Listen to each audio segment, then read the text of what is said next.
Hello friends, आप सभी का हमारे यूट्यूब चैनल पे स्वागत है। आज हम हिंदी की क्विज़ लेके आए हैं जो कि सी टेट के लिए मोस्ट इम्पोर्टेंट है। ये ऐसे क्वेश्चंस हैं दोस्तों जो कि सी टेट में आने ही आने हैं। हिंदी का जो पोर्शन होता है वो ऐसा ही आता है और वो सिलेक्टेड क्वेश्चंस हैं। आप हमारे साथ बने रहिएगा। आगे वीडियो में आपको वो पैडागोजी और जैसे सी टेट के पेपर में आता है हिंदी का पोर्शन बिल्कुल वैसे ही लेके आए हैं। चलिए स्टार्ट करते हैं। देखिएगा, निर्देश 31 से 39 नीचे दिए गए गद्यांश को पढ़कर पूरे गए पूछे गए प्रश्नों के सबसे उचित उत्तर वाले विकल्प चुनिए भाई। अब यहाँ पे बताया है भाई समुच्चय समुच्चय समुच्चय स्वार्थी व अप्रेरित प्रवृत्तियाँ नकारात्मक हैं। ऐसे कामों में पूरे उद्देश्य नहीं होते, उनमें लोक संग्रह नहीं होता, भव्य आदर्श नहीं होते। उनमें जो है आदर्श वगैरह नहीं होते भाई दोस्तों। तो इस चीज़ के लिए उसमें बताया गया है। इसको तो यहाँ से रफ कर देते हैं थोड़ा सा।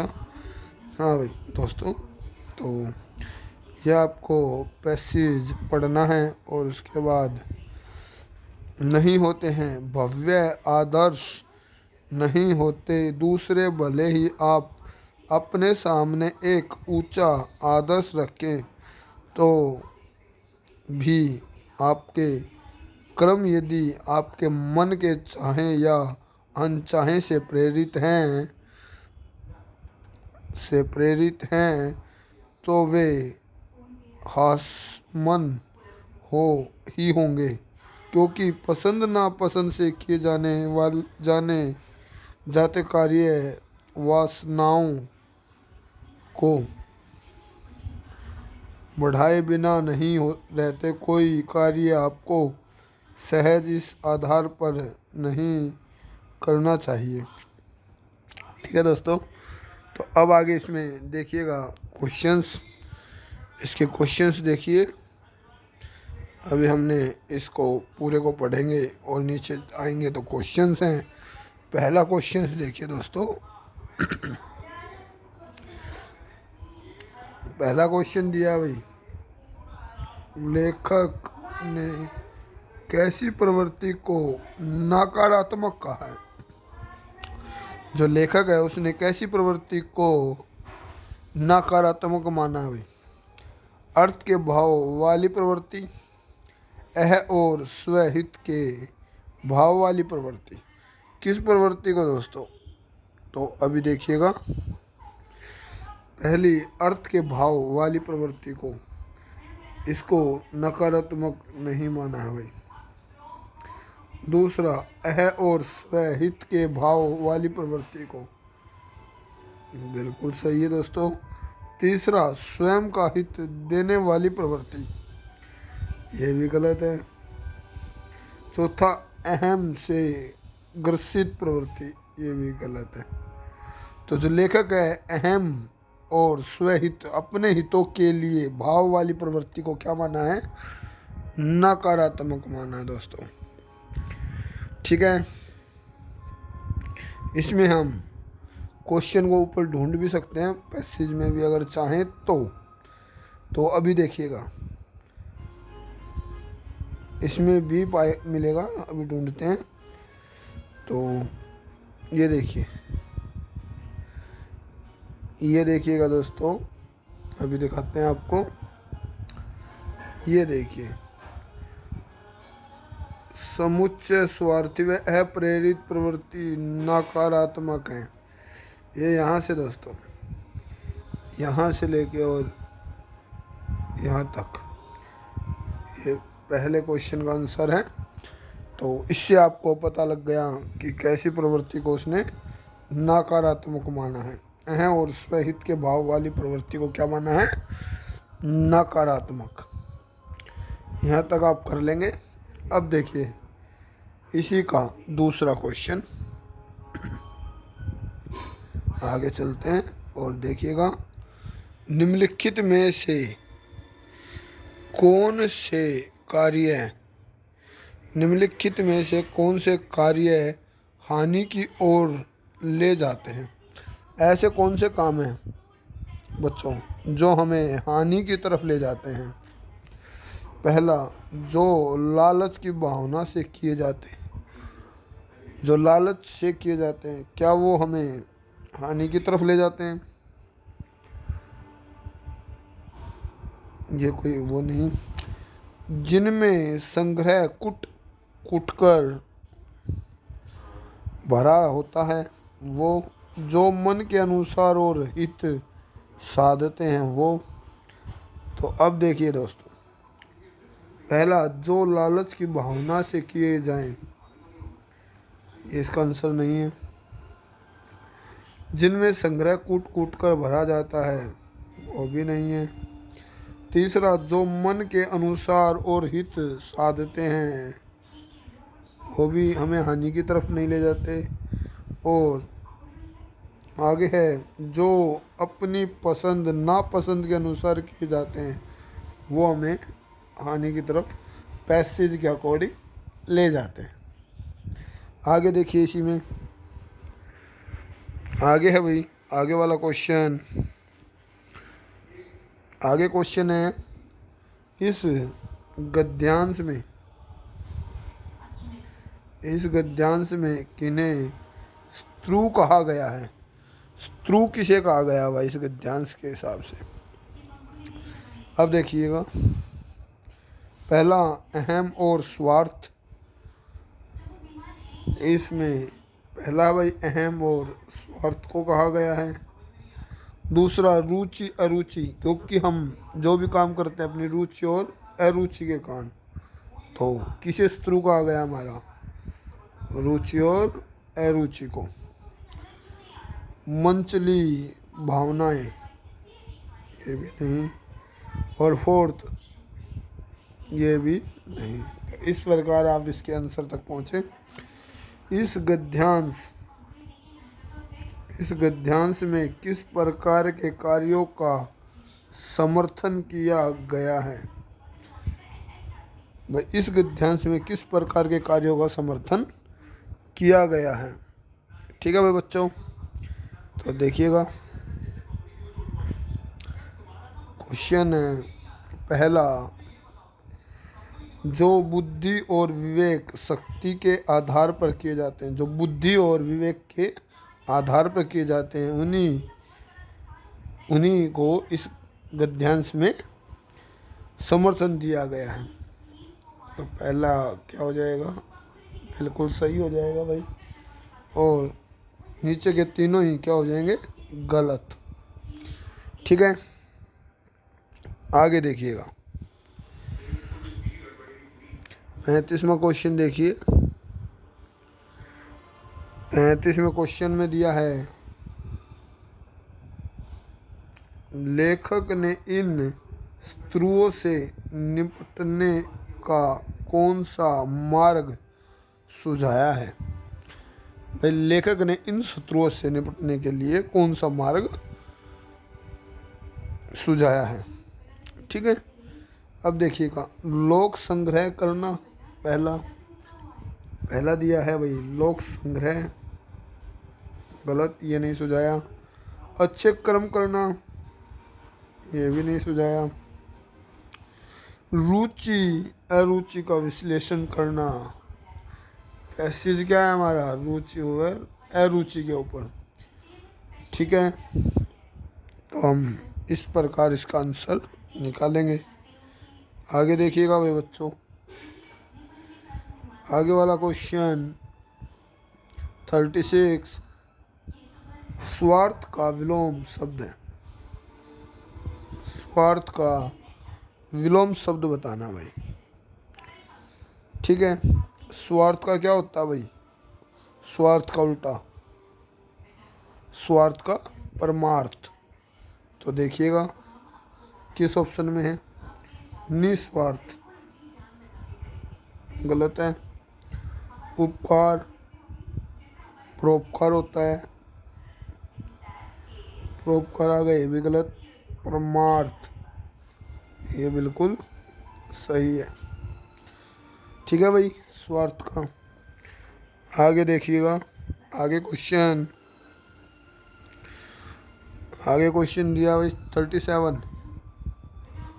ठीक है, 37 का देखिएगा। वे तो हर क्षण आपकी हानि व हास करने पर ही तुले हैं। वाक्य में सर्वनाम किसके लिए आया है? ये कहा है कि वो तो हर क्षण आपकी हानि व हास करने में या नुकसान करने में ही तुले हुए हैं। इस वाक्य में सर्वनाम बताना है भाई, सर्वनाम। अब देखिएगा, स्वार्थ प्रेरित प्रवृत्ति के लिए, पसंद नापसंद के लिए, तो सर्वनाम क्या होगा भाई? उस चीज़ का पसंद नापसंद के लिए। ठीक है, आगे देखो भाई, बहुत ही आसान क्वेश्चन।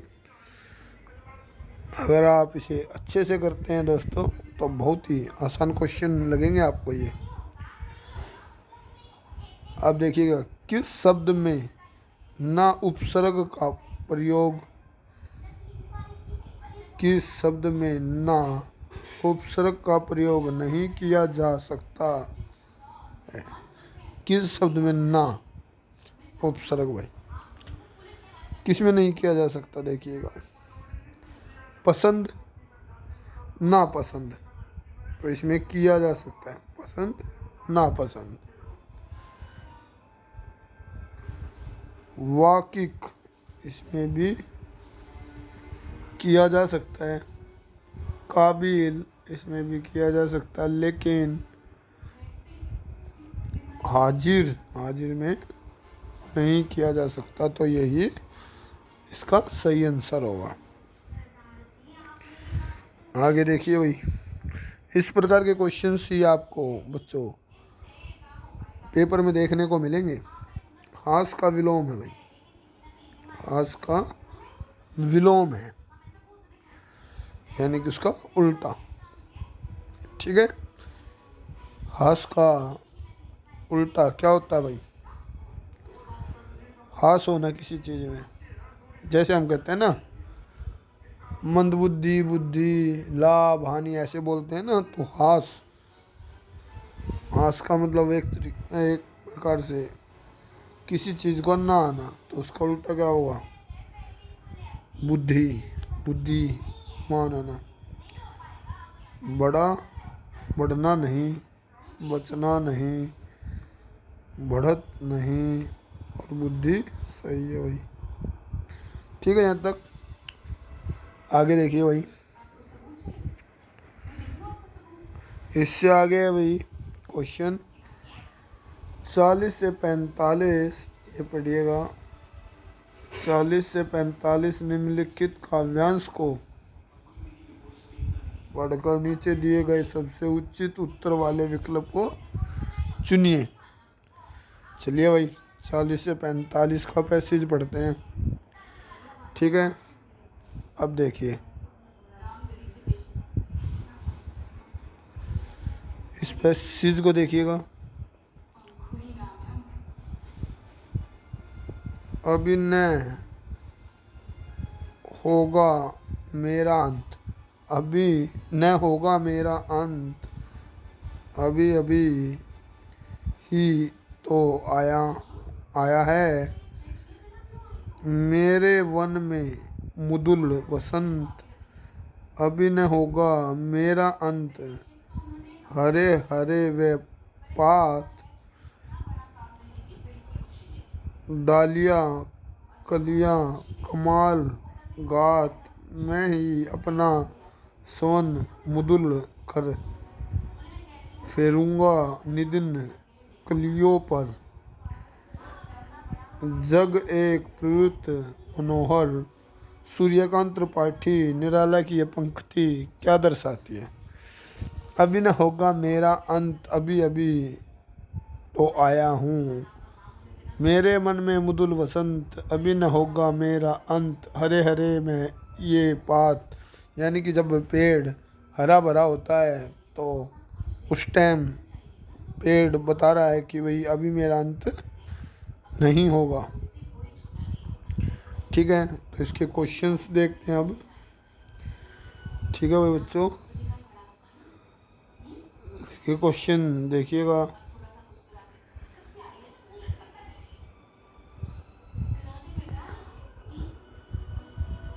एक मिनट। ठीक है भाई,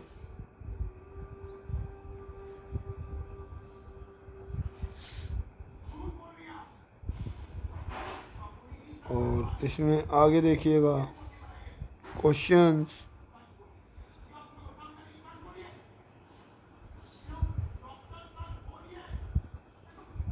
इसी में आगे क्वेश्चन देखिएगा आप।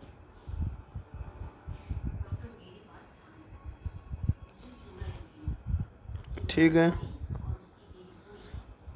इसके बाद हम अब पेडागोजी पे चलते हैं थोड़ा सा, और फिर आपको उसके क्वेश्चंस कराएंगे। कुछ ऐसे क्वेश्चंस आपके एग्ज़ाम में आएंगे भाई बच्चों। ठीक है, तो अब देखिएगा पहला क्वेश्चन। एक मिनट, पहला क्वेश्चन है भाई यहाँ से। ठीक है, 47 क्वेश्चन से पेडागोजी ऐसी आएगी बच्चों। भाषा कौशल के संदर्भ में कौन सा कथन सही है? भाषा जो कौशल होता है भाई भाषा सिखाने के लिए, इनमें से कौन सी चीज़ सही है? सभी कौशल एक दूसरे के साथ अंत संबंधी होते हैं। जो सभी कौशल होते हैं वो एक दूसरे से जुड़े हुए होते हैं। तो ये बात बिल्कुल सही है। दूसरा, सुनना, बोलना, पढ़ना और लिखना एक क्रम में से सीखे जाते हैं। सुनना और पढ़ना निष्कर्ष कौशल हैं, पढ़ना और लिखना कौशल में। तो इसका सही आंसर क्या रहेगा भाई? पहला। ठीक है, आगे वाला क्वेश्चन देखिएगा।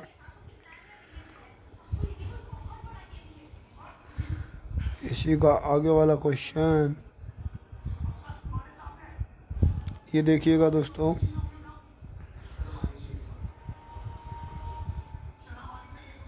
उच्च प्राथमिक स्तर पर भाषा की पाठ्यपुस्तक में विविध प्रकार की साहित्य रचनाओं के समावेशन का उद्देश्य यह है। जो प्राइमरी लेवल से बड़ी कक्षाएं होती हैं उसमें भाषा की पुस्तक में विविध प्रकार की साहित्य रचनाओं की समावेशना बताई जाती हैं। ठीक है, तो पूछ रहा उद्देश्य यह है, उनका उद्देश्य क्या है भाई? ठीक है, तो देखिएगा। पाठ्य पुस्तक, पहला है पाठ्य पुस्तक का निर्माण की परंपरा का निर्वाह करना। बिल्कुल नहीं, बिल्कुल गलत। बच्चों को सभी प्रकार की साहित्य विविधताओं में परंपरागत करना।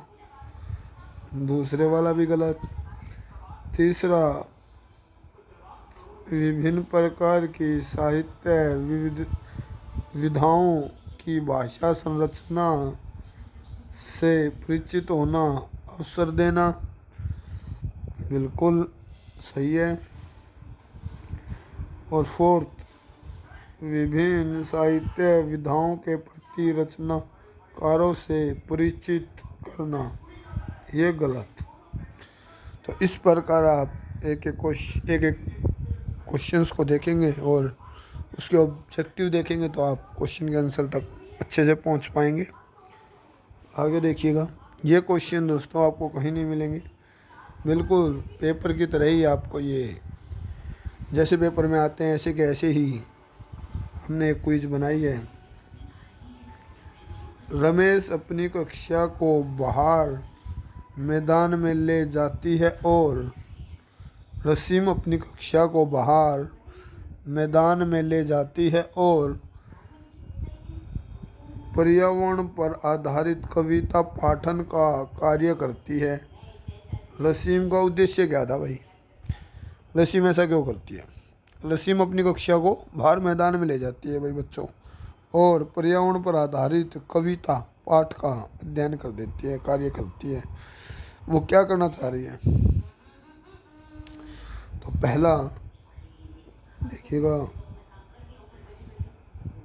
अपनी शिक्षक परीक्षण में सीखी बातों का निर्वाह करना। गलत भाई बच्चों, ठीक है। दूसरा देखिए, बच्चों की रोजमर्रा की चर्चा से कुछ अलग माहौल देना, भी नहीं।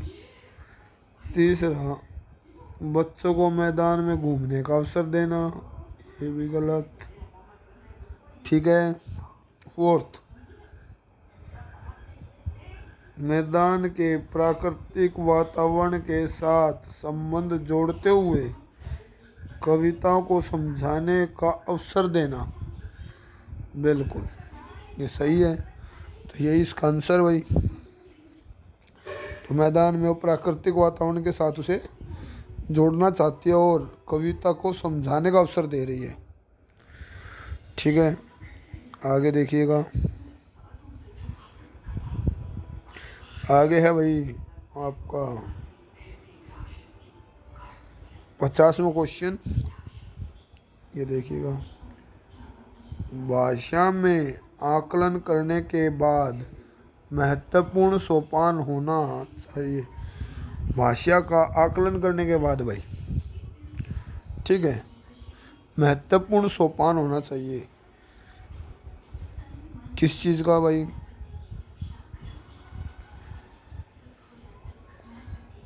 जो आकलन किया उसके बाद देखिएगा, आंकड़ों का पुनः पुनः परीक्षण करना, नहीं, बार बार नहीं भाई। आकलन से प्राप्त आंकड़ों के आधार पर बच्चों के अभिभावकों से विचार विमर्श करना, ये बिल्कुल सही है भाई, ठीक है। आगे देखिए भाई, आंकड़ों को सहज कर रखना, सहज कर नहीं रखना चाहिए भाई। आंकड़ों को तत्काल नष्ट करना, नष्ट भी नहीं करना चाहिए। अब देखिए, जब हम कोई भी परीक्षा लेते हैं या कोई टेस्ट लेते हैं तो उसके बाद हमें जो भी उसका परिणाम आया उसके प्रति हम उसके माता पिता से बातचीत करेंगे, वही इसमें बताया हुआ है। आगे देखिए भाई, आगे वाला क्वेश्चन, आगे वाला क्वेश्चन देखिए बच्चों 51। विद्यालय में एक से अधिक भाषाओं का शिक्षण, जो विद्यालय है उसमें एक से अधिक भाषाओं का शिक्षण होना चाहिए। तो अब देखिएगा, व्यवहारिक नहीं है, गलत। व्यवहारिक है भाई, एक से ज़्यादा भाषाएं स्कूलों में पढ़ाई जाती हैं। जटिल समस्या उत्पन्न करती हैं, बिल्कुल नहीं करती भाई। अनेक भाषाओं के शिक्षक के रोजगार को बढ़ावा देती हैं, ऐसा कोई ज़रूरी नहीं भाई। और लास्ट, बहुभाषिक और राष्ट्रीयता सद्भाव का प्रसार करते हैं, बिल्कुल बहुभाषिक कक्षाएं होती हैं क्योंकि बच्चे अलग अलग पृष्ठभूमि से होकर ही कक्षा में आते हैं। तो आगे देखिए भाई, इसी में दोस्तों ये क्वेश्चन आपको कहीं नहीं मिलेंगे, इसलिए आपको बार बार कहा जाता है कि वीडियो को रोक के पढ़ें। भाषा शिक्षण की प्रत्यक्ष विधि में, जो भाषा शिक्षण है उसकी प्रत्यक्ष विधि में भाई बताना है। भाषा की विविध संरचना के लेखन हेतु अभ्यास पर बल दिया जाता है। जो भाषा की विविध संरचनाएं उनके लिखने पे नहीं भाई। मातृभाषा का निरर्थक अस्तित्व होना चाहिए, ये भी गलत है बच्चों। ठीक है, अब देखिएगा इसके आगे के दो ऑप्शन आगे दिया है भाई। आगे दिया है भाषार्जन की स्वाभाविक स्थिति का निर्माण होता है। बिल्कुल सही भाई। ठीक है, और इसके बाद 52 का आपको पता लग गया, सी आंसर सही है। और 4 है इसका, अतिरिक्त शिक्षण सामग्री की कोई आवश्यकता नहीं है। ये भी गलत है, जो भी है अतिरिक्त सामग्री भी आवश्यक है। आगे देखिएगा, आगे है 53वां क्वेश्चन। हिंदी प्रयोग के विविध रूपों को जानने के लिए सर्वाधिक उपयोगी साधन हो सकता है। भाई जो हिंदी प्रयोग है उसके विविध रूपों को जानने के लिए क्या चीज़ उपयोगी साधन हो सकता है भाई, वो बताना है। ठीक है, बाल साहित्य का विविध उपयोग, शिक्षण की विधियों का संपूर्ण ज्ञान, सुंदर ढंग से छपी पुस्तकें या उच्च स्तरीय लेखन सामग्री। उच्च स्तरीय सामग्री नहीं होगी, सुंदर छपी बुक भी नहीं होंगी, शिक्षण के विविध का संपूर्ण ज्ञान ये भी कोई ज़रूरी नहीं, लेकिन बाल साहित्य का विविध उपयोग बिल्कुल, उसमें प्रैक्टिस वर्कबुक होनी चाहिए तब वो कामयाब है। आगे देखिएगा, अगर आप इस प्रकार से क्वेश्चंस करते हैं तो आप 30 में से 30 ला सकते हैं बच्चों हिंदी में। अब देखिए आगे है कक्षा 1 और 2 के बच्चों के लिए आप किस तरह की कहानी का चयन करेंगे। अब भाई कक्षा 1 और 2 है, उसके लिए आप किस तरह की कहानी का चयन करेंगे वो बताना है। ठीक है,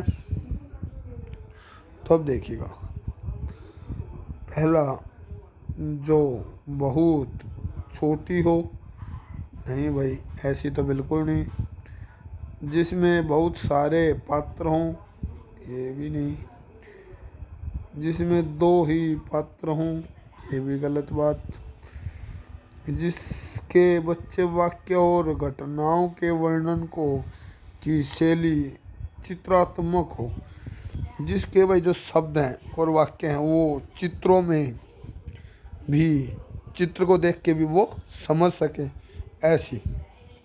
ऐसी कहानी का प्रयोग करेंगे। ठीक है भाई, क्योंकि छोटे बच्चे हैं, पहली और दूसरी कक्षा के।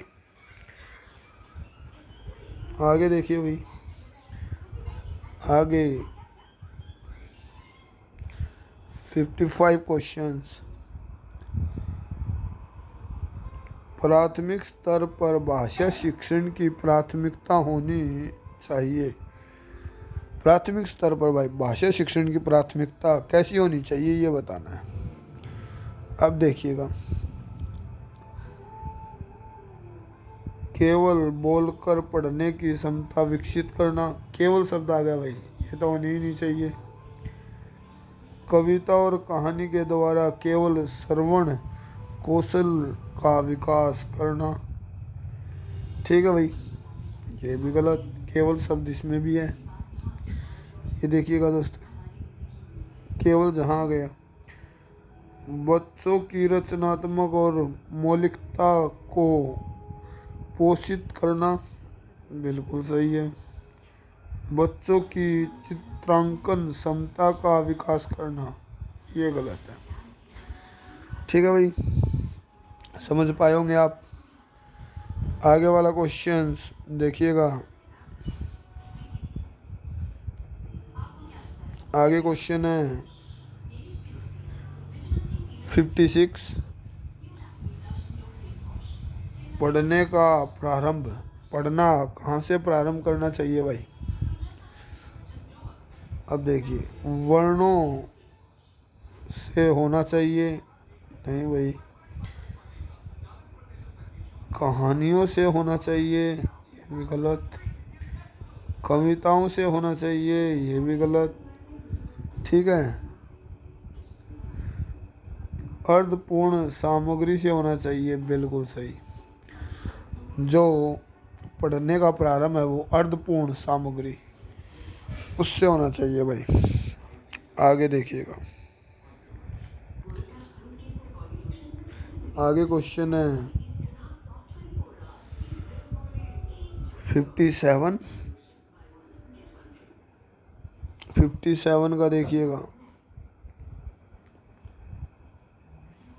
भाषा के बारे में कौन सा कथन उचित है? भाषा के बारे में कौन सी चीज़ सही है, ये बताना है। पहला, भाषा अनिवार्यता लिखित होती है? नहीं भाई। दूसरा, भाषा एक नियमबद्ध व्यवस्था है? बिल्कुल, नियमों से चलती है भाई भाषा।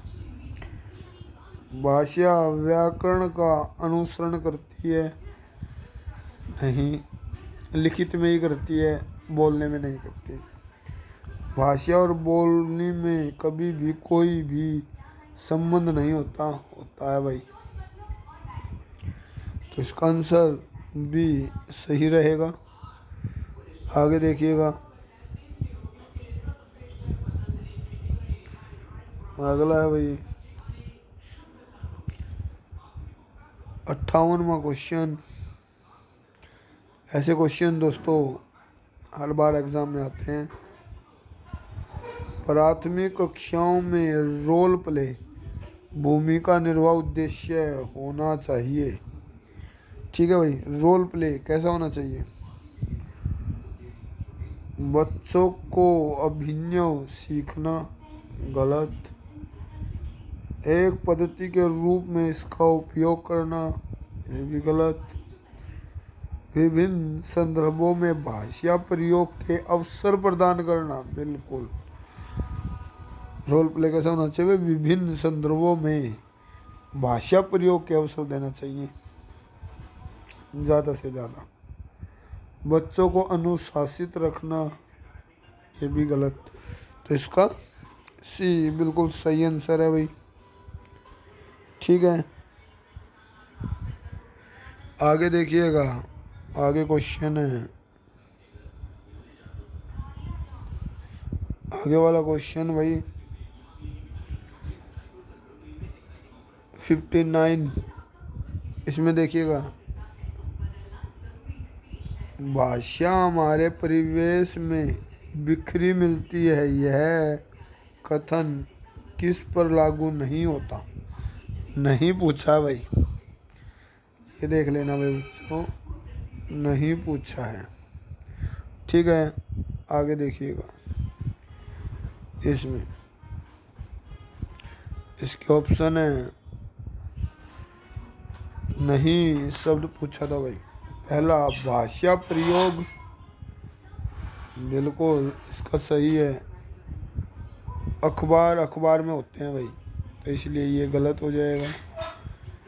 साइन बोर्ड, इसमें भी होते हैं, ये भी गलत हो जाएगा। विज्ञापन, उसमें भी होता है, ये भी गलत हो जाएगा। और ये जो तीनों ही पोर्शन है ये एक साथ मिले हुए हैं, लेकिन भाषा प्रयोगशाला इसमें नहीं होता, इसलिए ये सही हो जाएगा, क्योंकि नहीं पूछा था। आगे देखिएगा। ये 60वां क्वेश्चन। ऐसे ही क्वेश्चन आपको एग्ज़ाम में भी देखने को मिलेंगे भाई। देखिए, कक्षा में कुछ बच्चे लिखते समय वर्तनी संबंधी त्रुटियां यानी गलतियां करते हैं। कुछ भाषा शिक्षक के रूप में आप क्या करेंगे? भाई, कक्षा में कुछ बच्चे लिखते समय गलतियां करते हैं, एक भाषा शिक्षक के रूप में आप क्या करेंगे, ये बताना आपको। तो अब देखिएगा आप क्या करेंगे भाई। पहला, शब्दों का सही रूप लिखते हुए बच्चों को दोनों तरह के शब्दों का अवलोकन करके अंतर पहचानने का अवसर देंगे। बिल्कुल सही भाई, यही करेंगे। उन्हें सख्त निर्देश देंगे कि वो आगे से गलती ना करे। सख्त तो नहीं देंगे भाई, उनकी गलतियों पर बिल्कुल ध्यान नहीं देंगे। बिल्कुल देंगे भाई। और लास्ट है, उनसे शब्दों को 20 बार लिखने को के लिए कहेंगे। वो फिर भी गलती लिखेंगे क्योंकि उनको तब तक आप नहीं समझाएंगे, तो ये भी गलत हो जाएगा।